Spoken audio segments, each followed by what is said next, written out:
friends, welcome back. So in this video, I will be discussing about Pythagorean theorem, the Pythagoras theorem. So basically, in this video, I will be explaining about how can we explain Pythagoras theorem using square boxes. That is the main agenda of this video.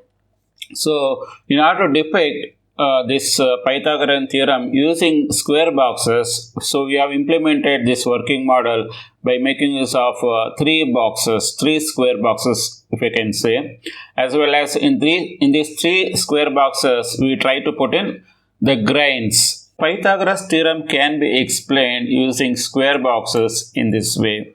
So what we are trying to do here is, here we have a right angle triangle. So if you can see, right, this is a right angle triangle, which is 90 degree,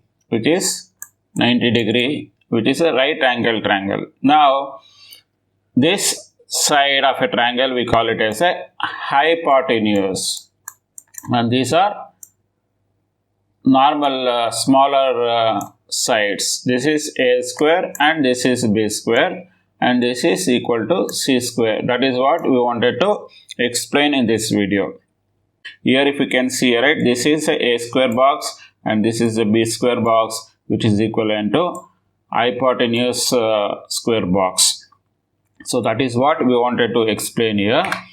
Now the Pythagorean theorem says that here the area of the bigger square, here is, this is c square. That is the area of the hypotenuse here, which is same as the combined areas of this and this, which is a square plus b square. That is what the Pythagorean theorem talks about.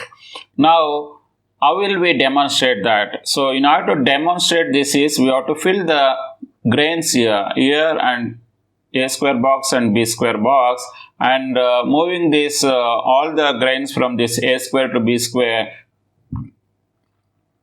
towards c square. Now, all the grains which is there in a square and b square can fill up completely the bigger box, which is c box. That tells us that it is a clear representation of Pythagorean theorem by making use of these grains in all the three boxes, that can easily demonstrate that Pythagorean theorem holds good by stimulating this simple working model, which is having three boxes, and that clearly tells us that Pythagorean theorem can be easily explained by making use of this working model.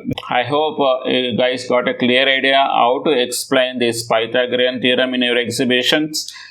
Thanks for watching this video. If you guys really like this video, please click on like button as well as share with your friends so that they will also get to know about this Pythagorean theorem, how they can explain in their exhibitions projects.